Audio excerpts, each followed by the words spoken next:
sponsored by the James Madison Council and the National Endowment for the Arts.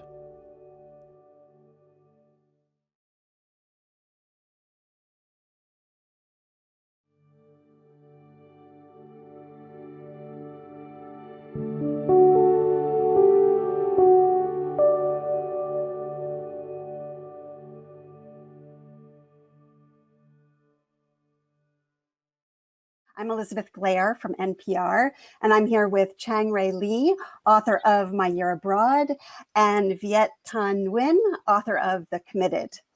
Thank you. This is really a thrill. I've enjoyed getting to know your stories and your characters, and it's really been quite a thrill to read both of them and to talk to you now. So this year's theme for the National Book Festival is Open a Book, Open a World. And I'm wondering if either of you can talk about the time or times when a book truly opened a world you didn't know before. And I'm happy to start with whoever is ready to go. You want to start, Chang-Rae Lee? Let Viet go. Okay, Viet, you go. Let me think about it for a few minutes, right?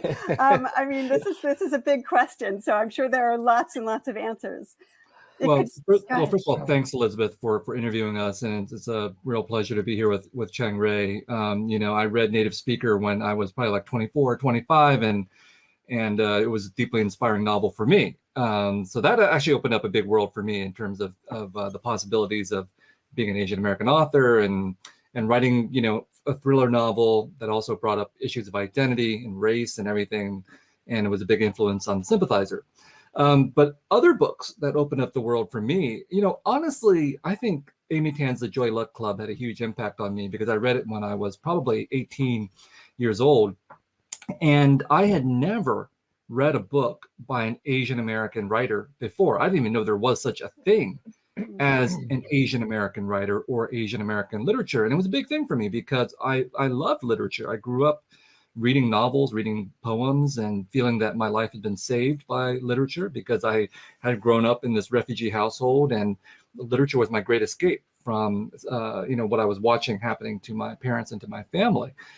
And I have no problem reading literature by white people, which was primarily what I was reading, but it's nice to read literature by other people. And so to come across The Joy Luck Club for the first time was astounding. And I read it, I think, within 2 nights. And was totally caught up in it. And, that opened up the possibility for me to think that that I could write about people who were of Asian descent, and that there was a space for someone like me as a writer who could write about my parents, could write about the Vietnamese refugee community, could write about Asian Americans. And then that opened so many doors for me at that time. What about you, Chang-Rae Lee? Yeah, that's great. I mean, in reference to what Viet was talking about, I mean, books are, certain books have a radical transformation, of everything that you are and around you. And that's one of the things that I think I first felt when I read, of all things, On the Road by Jack Kerouac. I'd been, before that, I just, reading a lot of stuff from the canon and, the sort of typical writers that you encounter in school. And after reading that book I would say I was probably 14 or 15 years old, it shook me out of a lot of the sort of obviously conventionalities and expectations I had of myself in life, just as a typical immigrant kid, who was sort of raised to follow a certain path and to be kind of a careful person and to think the things that were going to be most efficient, profitable, lead to prosperity and security. And reading that story of the Beats and their, drug-fueled, ecstatic journeys across the landscape and the inner landscapes that they were exploring, and also just the wild lyrical, explosions of feeling and language. It kind of shook everything out of me, and I thought, it was probably the first time that I thought, oh, this world is not just about, crossing your T's and dotting your I's. This world, it has the possibility of, and this life has the possibility of transformations that I hadn't yet, even conceived of. And so it was a wonderful mix for me of both of a kind of lingual opening, but also kind of just a personal one. I'm just curious about when you were children, was there a first book that really opened the world, opened a different world or a different way of thinking as kids? Just curious. Well, I think for me it was the Tintin series by Hergé, which I read in English, but my public library had the complete set of Tintin comic books. And now, of course, looking back on them, there are some problems with the Tintin books. And it's interesting because I'm reading them with my 7-year-old son. We read them in English and we read them in French as well. But, as someone growing up in San Jose, which I felt to be kind of a provincial city, the Tintin books literally open up the world, because these are boy adventure books that are set in all these exotic locales all over the world. And they were just so beautifully drawn as well. So I think that mix of adventure and travel and crime solving and having this young boy be the hero just totally drew me in. Yeah. My son was a huge fan of the Tintin books, and we did read, and there were a couple of moments where we're like, well, we wouldn't say this that way today. But they're super fun books. What about you, Chang-Rae Lee? Was there a book as a kid? I read so many books as a kid, and mostly because my teachers and my parents were not, really that knowledgeable and comfortable in English. Even though my father's a psychiatrist, it was really his second language, and so I was introduced to all these books, and so I can't really point out any classic sort of children's books. I wasn't a reader of them in some strange way. I kind of leapt forward in a probably unusual way. Because my father was a psychiatrist and he was studying to become an analyst, which he ended up failing at. But I read a lot of Freud when I was a kid. Just because I had sort of a prurient interest, a mixed up idea of it. But I remember reading Interpretation of Dreams when I was very young, not knowing at all what was going on, but just getting into the case studies of these people and the kinds of flights of their dreams. And I think it was just an experience to me that had me thinking about, again, strangeness, weirdness, transgression. Which I think, that of course all literature, but particularly children's literature, tries to do, but obviously not in a more entertaining fashion. So I would say that those books of my father's that I was just kind of noodling through, kind of picking through, that kind of affected me. Well, both of your most recent books have really opened up many different worlds. Each one, I mean, almost like every chapter, a new world, whether it's the worst Vietnamese restaurant in Paris or, Stagno, the New Jersey suburb. These are really worlds that you create. And I love the humor that you all manage to convey, even while you're keeping us moving, what's going to happen next. And I know both of you came to the United States when you were very young, 3 and 4 years old, I think, 4 for you. I'd love to hear a little bit more about what it was like for you and your parents, your families, in those first, 5, 10, what was it like growing up in a foreign culture? Well, I came first to Harrisburg, Pennsylvania as a refugee in 1975. And, it was difficult because we were refugees from war. And so obviously my parents had lost a lot of things and left people behind and had to rebuild their lives.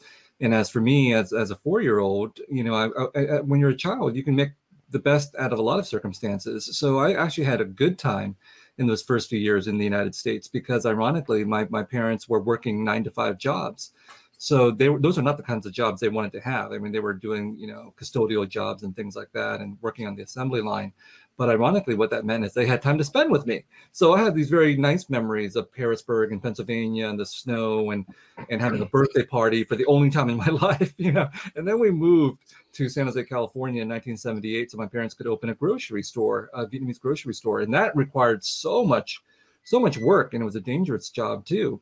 And at that point, my happy childhood ended because my parents were no longer spending time with me, and that's when I turned to the public library. Now, I'd already been spending time in the public library in Harrisburg, and in my own mind, I just sort of emerged full-blown into English. I don't remember learning English, and my parents didn't teach me English. I don't remember people teaching me English, but obviously it must have been my school teachers. And it was just, you know, some of my earliest memories are of the public library in Harrisburg and going there and reading books and then transferring that passion to the San Jose Public Library. And again, it was really the library that saved my life because my parents had no books in the house. They were so utterly focused on economic survival. And I was what, you know, we now call the latchkey kids, that particular generation where I was home alone all the time. And so that was what the first 5 to 10 years was like, you know, the contrast between economic survival and this other world of possibility offered by books. My experience was fairly similar. You know, we settled in the New York area. My father was just taking his first job as a you know, young doctor, and they'd come, you know, to the country by themselves. We didn't have any relatives, and you know, they were not as, I suppose, economically challenged, but we certainly had no money. I mean, they were just starting from nothing. But you know, I think they felt like, okay, things will be okay. So on that score, I think, you know, it was a fairly comfortable existence, not too much economic stress. What was strange about it was that we lived in an apartment complex that was, and I'm writing about this now, it was so diverse back then. It was just all these races, mostly working class, middle class people.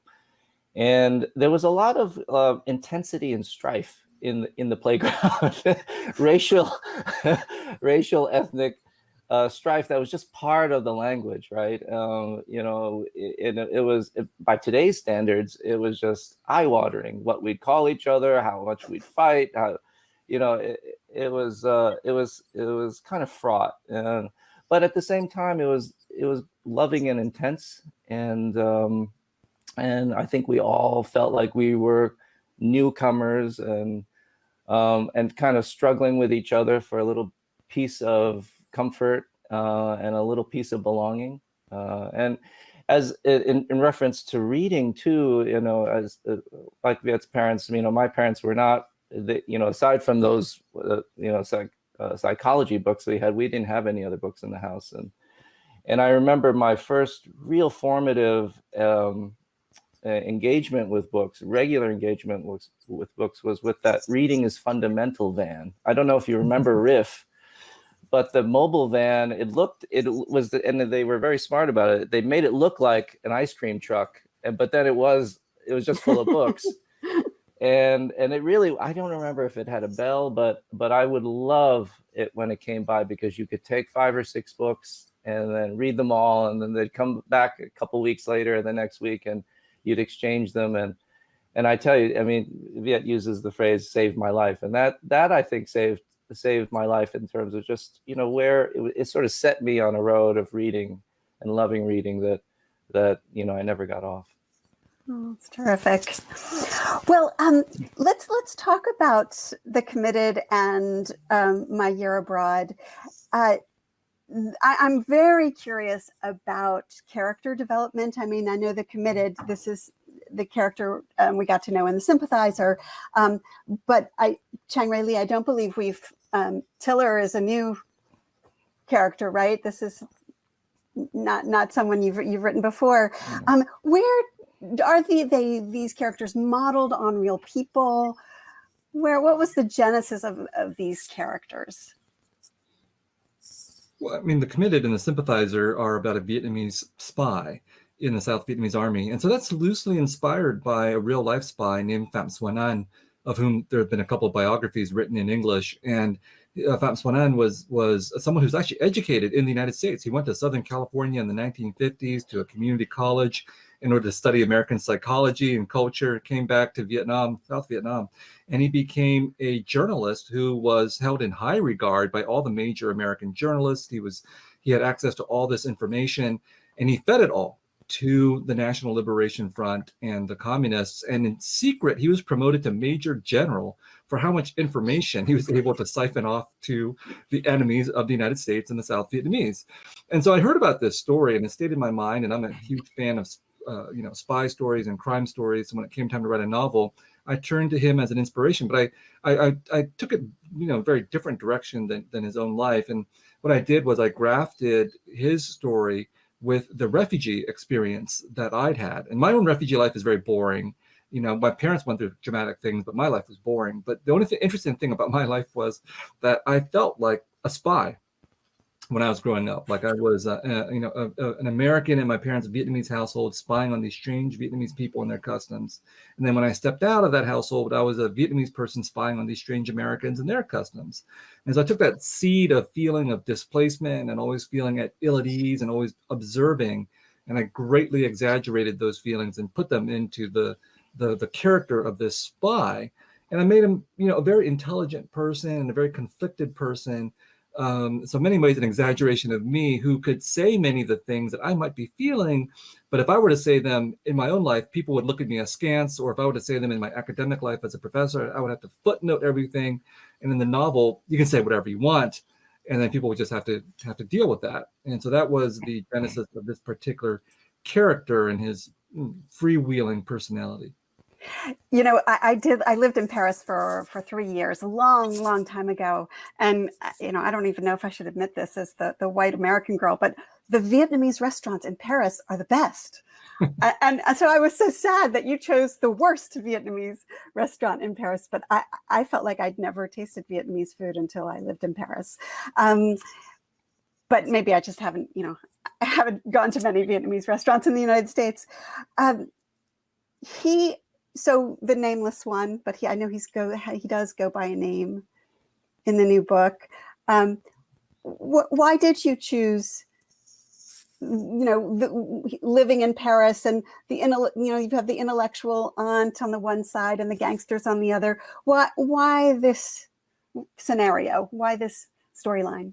Well, I mean, I think it's just fun, and honestly, I'm just mentally colonized by the French, and that's part of my legacy as a Vietnamese person. And I think we're all mentally colonized by the French. I mean, a lot of us are, seduced by Paris and all of this stereotypical stuff about French culture.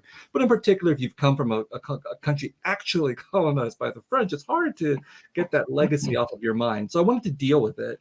And I wanted to have fun with it. And I wanted to write a novel about Paris in particular that was not the stereotypical Paris of the Eiffel Tower and the Seine and all that kind of stuff, but was about the immigrant and refugee Paris that I like to hang out in. And you're right. I don't think there are any bad Vietnamese restaurants in Paris, but there are really bad Asian delis in Paris. You see these Asian delis all over the place, and I've eaten in a lot of them, and they're pretty bad. Okay, so that's what it's really modeled on. But I thought that French culture is so ripe for satire as an outsider. And in particular, in The Sympathizer, I try to satirize right-wing pretensions and right-wing ideas. And in The Committed, I just wanted to demonstrate that I'm bipartisan or nonpartisan, whatever it is, and satirize the French left wing, of which I think there's plenty to be said. And also to tackle these ideas of liberty, democracy, equality, universalism that are so important to the French and to their model of civilization that they've exported all over the world. A model that the French like to think is a better model than the American model of pluralism and multiculturalism. And I think part of the point of these two novels back to back is to say both of these models are great. They're great idealistic systems, and they're completely compromised by the histories of France and the United States in practice and what the French and the Americans have done.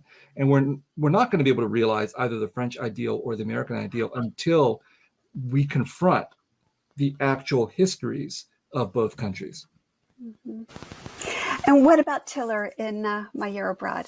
Where does he come from? Well, he's the narrator of the novel, young 20-year-old young man who's at sort of loose ends, but he wasn't actually the inspiration of the novel. And it's it's instructive sometimes to think about that as in when people think about how novels come to be. He was actually created. I had to create him in response to my interest in another character in the novel, which is this Chinese. I don't think he's Chinese American. I consider him Chinese businessman who lives in America named Pong Lu, and he was the original, spark for me. And I wanted to write an entire book just about him. He's a kind of a world viewing entrepreneur, but not a billionaire, not an oligarch, just someone who is kind of irrepressible in his interests, curiosity, mercantilism, and just someone that I, as a person, he's modeled after a friend of mine back in Princeton. He was just so impressive to me about how brave he was and how open he was, and just curious about everything, and not just to make money, but just because he was so interested in all the ways in which, the flows of commerce and people were around the world. But I asked myself, why am I so interested in this fellow now? And I guess it was part of my own, I don't know, maybe feeling that I was becoming lackadaisical in my role as a world citizen, as an immigrant. Maybe I felt like I was losing my drive, the drive that I had, and the drive that perhaps more the generation my parents had. That kind of, always looking for an edge, always looking for an opening, always looking for the opportunity. Maybe just because I'm a college professor and a novelist and just kind of settled in my ways. And so I thought, should I write about this, fellow Pong Lu from my point of view, another middle-aged guy? And I thought, no, that would be just too dull and deadly. So I thought I wanted to create a character who was just emerging maybe into the world, emerging into his own consciousness. Not that he was empty. He's got lots of opinions, lots of observations, lots of sense of how things should be, but maybe not quite on his own footing in many ways, both ethnically, racially, just as a citizen of the world. And so in some ways, Tiller is a way to house both my interest in this fellow Pong Lu, but also I guess some of my, I don't know, just fears of enervation about living and this want of vibrancy. It's my coming of age middle age crisis novel, Right. all in one. Pong puts most people to shame. He's got like yogurt shops. And tell us a little bit about Pong and this tireless entrepreneur slash. In the book, and it's modeled after this real life fellow who had some eateries. He had a tofu factory in Amish country. He had there are all scenes in the book that didn't get into the book just because there were just too many. He had these condos that he's renting to professors, and he's a chemist by trade, and so he synthesizes compounds in China and on pennies on the dollar and brings them over. So it's like nothing is out of his reach, and this is something that interested me. Is like when we were coming over to this country, the opportunities were just limited to what if you were lucky enough to be able to follow an occupation given your education, great. If not, like most immigrants, they just did something else, like Viet's parents, opened up a store, had a dry cleaners, as my uncle did, who was a professor of Korean literature. But this fellow here, given the way the world has shrunk with technology, with data, with social media, information is readily available, and so I was interested in this fellow who felt like, even though he's not, again, a billionaire, even though he doesn't have unlimited means, feels like he can be astride the entire world.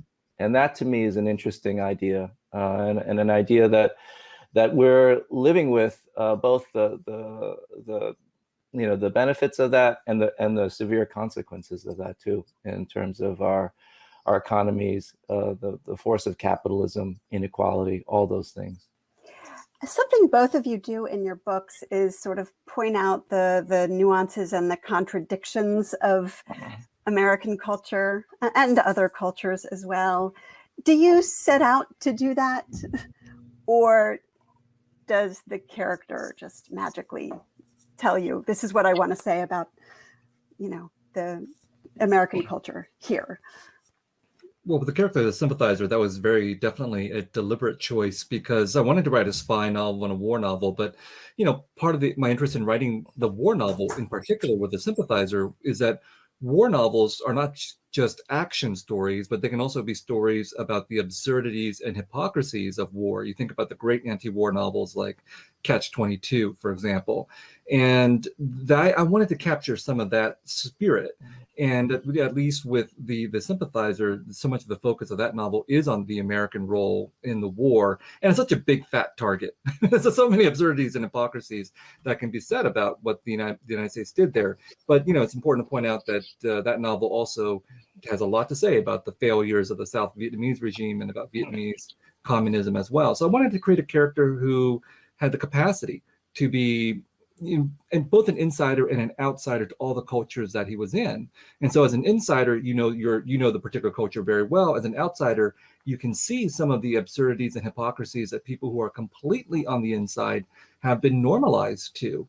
And I think that is something that we should all be wary about, is our internalization of whatever dominant ideology we happen to be a part of. And I can see it within myself, for example, if I'm not careful. So that's one of the powerful aspects of literature. If we're talking about opening a book and opening a world, one of the ways that literature can do that is to open our own world to us, not just to open the world of another country or another culture, but to open our own world and make us see anew the things that have become old to us. That's one of the great impulses of modernist literature, for example. And so there's a streak of that happening, the satirical and the modernist, in both the sympathizer and in the committed as well.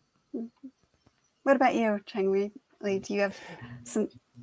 Well, I don't know that in this particular book I set out to comment upon, say, suburban American culture, which I do a little bit. I think it's just a function of having a character in situ and having that character, as clear-eyed as possible about what's going on.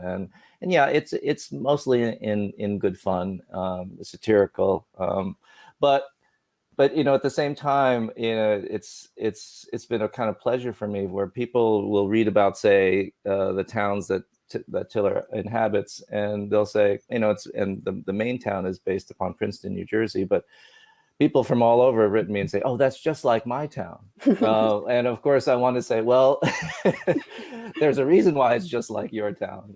This is what Viet's talking about, right? About the ways in which we're not seeing the ways, how these places function and why they function in those ways.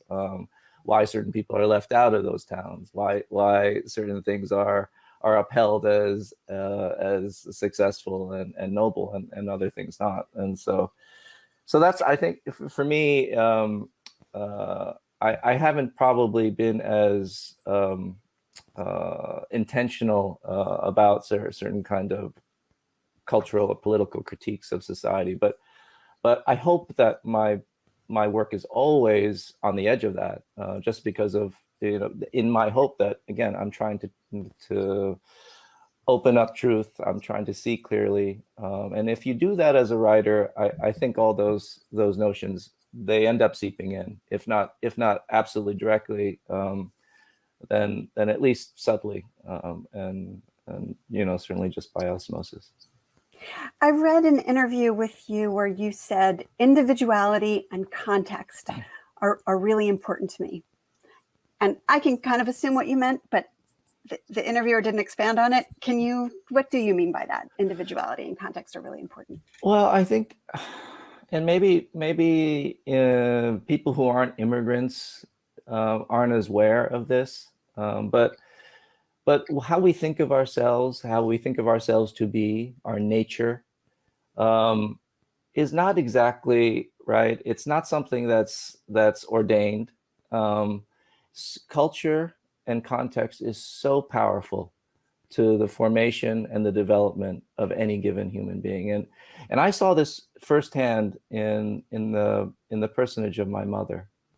My mother, in her Korean life before she came here, was something of a celebrity. She was a very beautiful woman. She was the point guard of the national high school basketball team.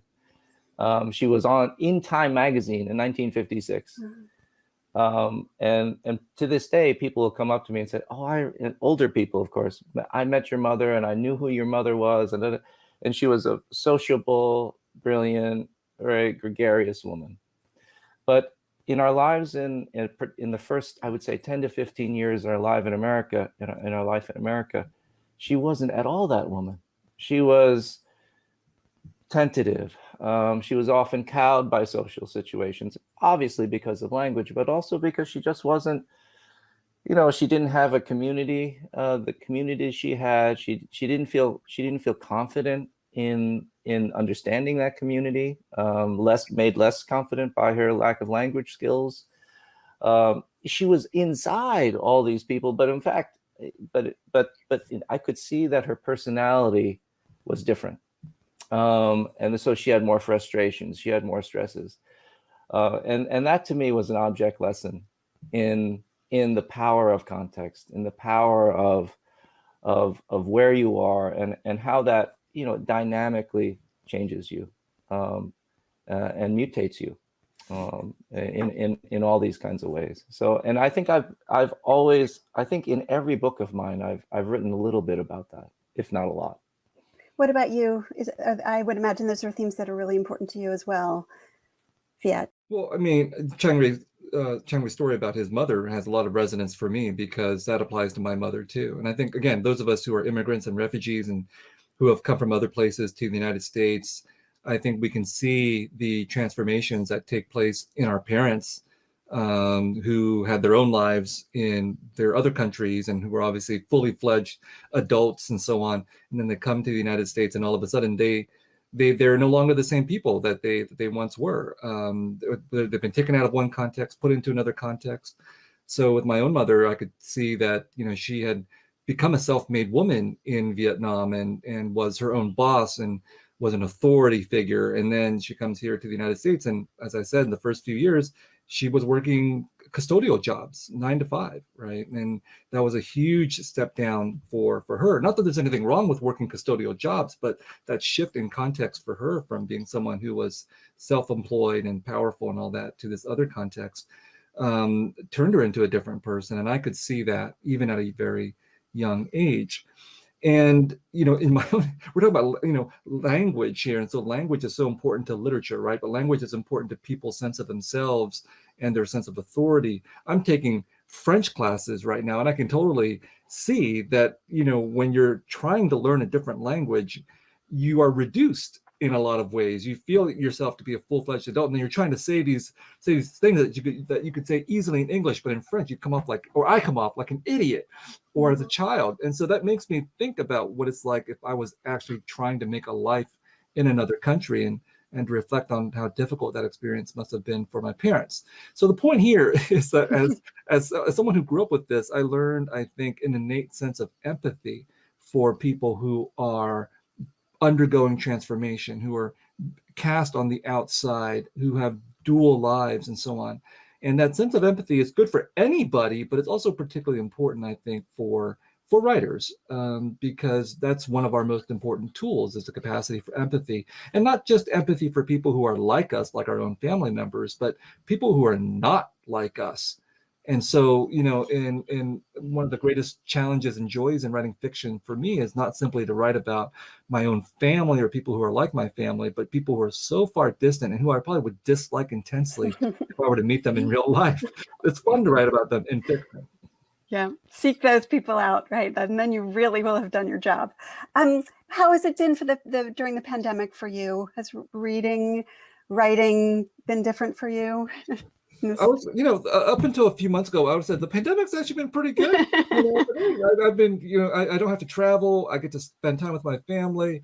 I get to write, but it started to wear me down, and also because I've been teaching throughout the pandemic, but small classes, I've enjoyed them on Zoom. But this past semester, I had to teach 100 students, and I think it just went off the cliff. I think we were all exhausted by the middle of the semester, and we've all just had enough. So now I'm glad, obviously, that the pandemic is coming to an end. But in some ways, the pandemic, besides all the terrible things it did to the country, for me, it amplified the sense that pandemic life is actually not that different than the writerly life. I mean, the major difference, though, is that it's nice to be able to choose your solitude and your isolation and your alienation versus having it being forced on you with no other circumstance. How about you, Chang-Rae? Yeah, I agree with Viet. It did it did actually reveal how solid, the solitude that we enjoy. It was different in the fact that you just couldn't, after your work day, after your reading day, couldn't go out and see anybody, which is, of course, a very necessary release. I actually had a little bit of trouble reading and writing at the beginning of the pandemic. I was maybe too focused on the political, palaver that was going on with the election. So I stopped reading fiction, big books, as I usually do, for a little bit. And I stopped writing for a little bit. I felt like it was, I remember after 9/11, I was working on a book and I had to put it away because I was just in too much of a jumble of thinking about what was going on now, what's going to go on in the future. That said, it's been after that initial period of a kind of doldrum and despair. It has, as Viet says, amplified, I think, what we really care about, which is, for me, what books care about, which is empathy, the lives of others, and of course the lives of our beloved. It's made me realize how much I love this world, how much, even and everything in it, even the stuff that gives me heartache and gives me rage sometimes. We need it all to make sense of ourselves, So, and that, I think, is what I enjoy from a great book. It gives me a little bit of everything. It shocks me. In Viet's work, I love the absurd that goes on. It's so hilarious and brilliant, uproarious. But then, of course, the other side of that is just shock and despair about how dire things can be. And I think that's what the pandemic has done for me. It's been this long novel that we've all lived, if you really think about it. And for those of us who are lucky to be on the other side of it, I hope we've learned something. Great. Well, Chang-Rae Lee, Viet Thanh Nguyen, thank you so much. It's really been a pleasure hearing you all talk. Thanks, Elizabeth. Thanks, Viet. Thanks, Chang-Rae. Good to talk to all of you. Okay, bye. We hope you've enjoyed this conversation, and now we'd like you to hear more from the library's own experts on this topic. Welcome to the Library of Congress. I'm Ryan Wolfson Ford, a Southeast Asia Reference Librarian from the Asian Division. To access Asian language materials at the library, please visit the Asian Reading Room located in the Thomas Jefferson Building. The Southeast Asia collection contains some of the first Asian books acquired by the Library of Congress in 1866. Today, there are over 370,000 Southeast Asian items throughout the library. This includes works from Vietnam and the Vietnamese diaspora, which, along with the Southeast Asian collection, is accessible to the public in the Asian Reading Room. Pulitzer Prize-winning Viet Thanh Nguyen, a featured author of the National Book Festival, writes about the Vietnamese who left their homeland of South Vietnam after the fall of Saigon in April 1975 at the conclusion of the Vietnam War. While his 2015 novel The Sympathizer dealt primarily with the US-based Vietnamese diaspora, his latest work, The Committed, takes us to Paris, France in the 1980s. Both works weave together an incredible story of Vietnamese forced to leave their country to become refugees, resettle in the West, and the many issues arising from this experience.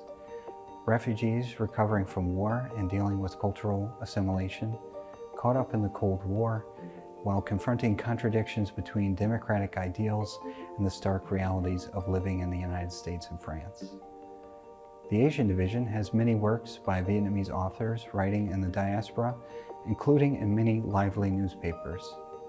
The bilingual Vietnamese-English newspaper Good Land chronicles the daily experiences of a refugee camp in Fort Indiantown Gap, Pennsylvania, which was first established in May 1975.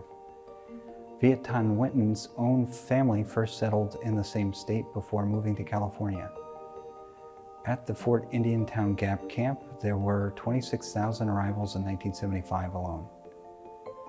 While the Asian Division holds this historic newspaper, the Prints and Photographs Division has over 3,000 images taken of life at the camp by photographer Chris Isaacs. The Asian Division has other ephemera from the camp like classroom documents and identification forms. Echoing this, the Asian Division has many other US-based newspapers documenting the life of the Vietnamese diaspora from Seattle, Washington, to San Jose, California, to Arlington, Virginia, and even to Guam and Montreal, Canada. The Asian Division also has a Vietnamese language newspaper chronicling the Vietnamese diaspora in Paris, France during the turbulent years 1969 to 1972. These works are essential to preserve a record of events facing this community for the future. Besides that, you will find many more works on the Vietnamese diaspora, ranging from dense scholarly studies to riveting memoirs by Vietnamese authors telling their unique life experiences in their own voices. The Asian Division's Southeast Asian collection has nearly 40,000 works from Vietnam. This includes over 33,000 books and around 1,500 newspapers. Please note that there are more works in other languages and formats in other divisions of the library. The Asian Reading Room is the home not just of the Southeast Asian collection, but the Chinese, Korean, Japanese, South Asian, Tibetan, Mongolian, and Asian American and Pacific Islanders collections. It is a public access point for more than 4 million physical items held by the library in over 200 Asian languages and dialects. To learn more about Vietnamese works, please see the Southeast Asian Collection Research Guide. To learn more about the Asian Reading Room, please see the newly redesigned site loc.gov/rr/Asian.